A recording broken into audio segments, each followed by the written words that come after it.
Halo teman-teman, akhirnya gue nge-YouTube lagi. Dan gue mau cerita keresahan gue sekarang. Postingan ini nggak rasis, tapi banyak orang-orang mainland China sana yang datang berbondong-bondong ke Indonesia sekarang. Gue akhir-akhir ini banyak banget ngobrol sama pengusaha-pengusaha di Indonesia. Dan mereka tuh lagi dagdikduk dan khawatir semua. Banyak orang mainland China langsung datang ke sini. Buktinya mana bang? Kalian tahu yang punya ruko-ruko di Peak, di BSD, di Gading Serpong yang gede-gede itu siapa?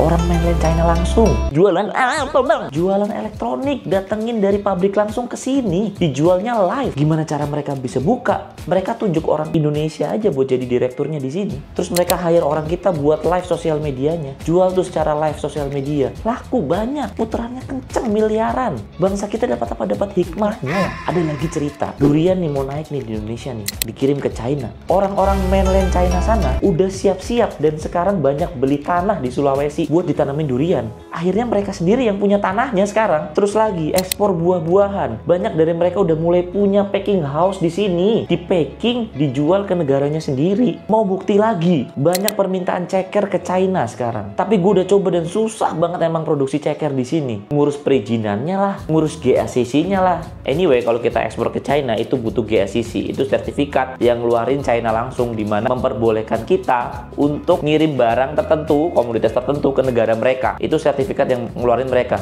Dan ngurus GACC ceker tuh susah banget di sini. Gua juga nggak ngerti. Akhirnya mereka apa?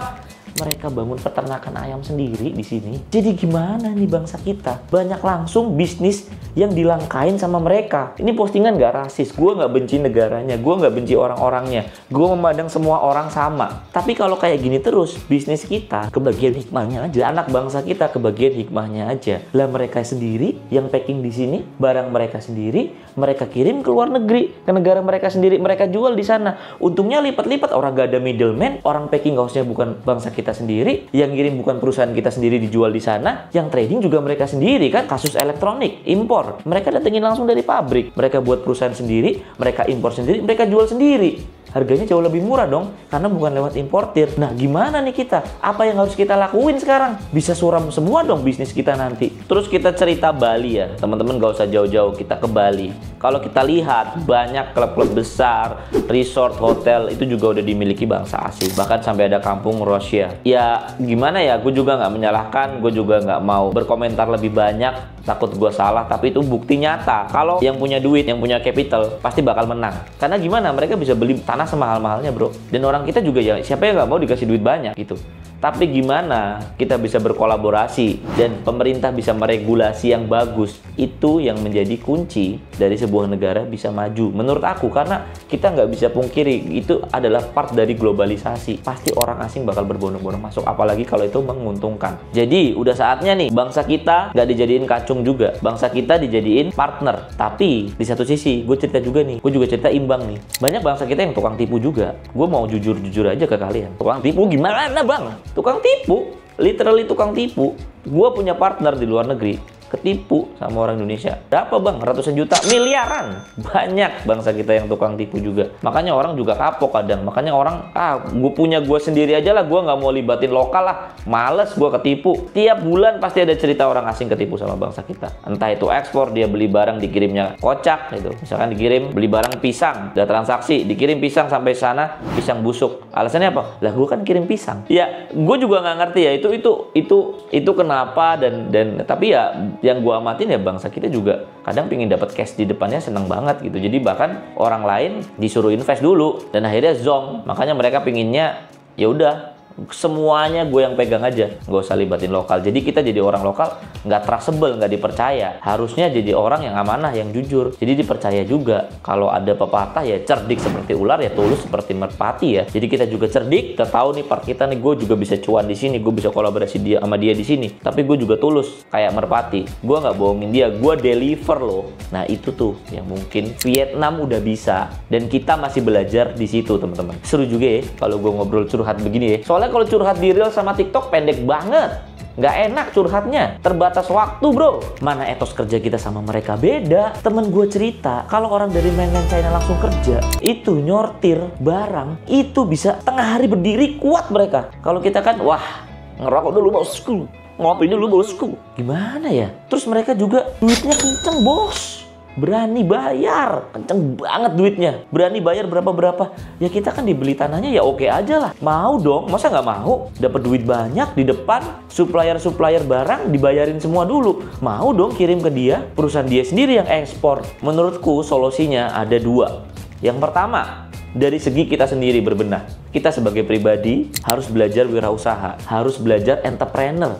Nggak bisa kita kayak gini terus. At least kita sekarang sibuk kerja, kita harus belajar lah jadi entrepreneur itu kayak apa. Biar makin banyak angka entrepreneur kita. Terus, kita juga sebagai bangsa naikin SDM kita. Literasi bisnisnya yang bagus. Jangan jadi kacung terus. Jadi bisa kolaboratif sama mereka, karena di semua negara juga begini. Tapi gimana kita bisa kolaboratif? Kayak Vietnam.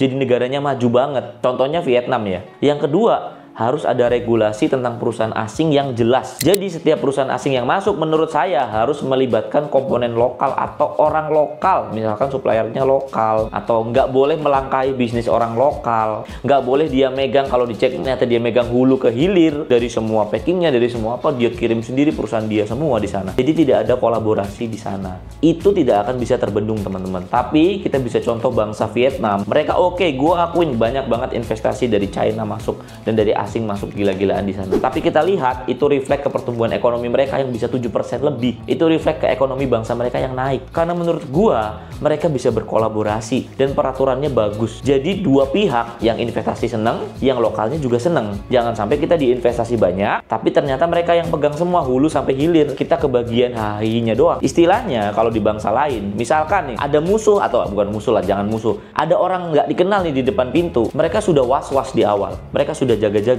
Lah di kita ada orang nggak dikenal udah masuk dapur, kita masih hai, kita masih hehe. Nggak bisa begitu ya. Jadi teman-teman, ini keresahan gue kenapa gue buat YouTube long lagi. Semoga ya bisa didengar teman-teman semua dan bisa jadi aware. At least teman-teman tuh aware, ngerti, sadar. Oh kita nih di posisi ini nih, kita harus aware gitu. Gue juga heran banget. Terakhir power bank yang gue beli, ini contoh barang elektronik ya, itu harganya masih 300.000, 400.000. Sekarang gue beli power bank 20.000 mAh bisa 100.000. Itu menurut gue murah banget. Dan kalau kalian bayangin teman-teman, gimana kalau itu lebih turun lagi karena dari pabriknya langsung datang? Gimana kalau harganya jadi 50.000? Sangat-sangat murah. Dan pasti orang juga beli karena ya hukum ekonomi lah, beli yang murah lah. Jadi teman-teman, semoga bisa jadi mawas diri ke kalian. Kalau kita sebagai bangsa juga harus jadi bangsa yang kuat.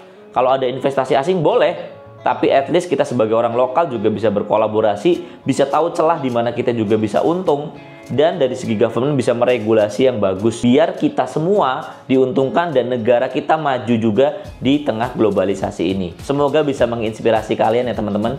Dan teman-teman kalau suka konten kayak gini, keresahan-keresahan gua, boleh bantu subscribe, boleh bantu view ya teman-teman. Thank you banget udah nonton. Semoga anak-anak muda di Indonesia, gua yakin generasi kita masih bisa jadi generasi yang hebat dan Indonesia masih bisa maju asal tadi dikerjain. Ya, asal itu nggak masuk semua. Oke, thank you udah nonton. Keresahan gua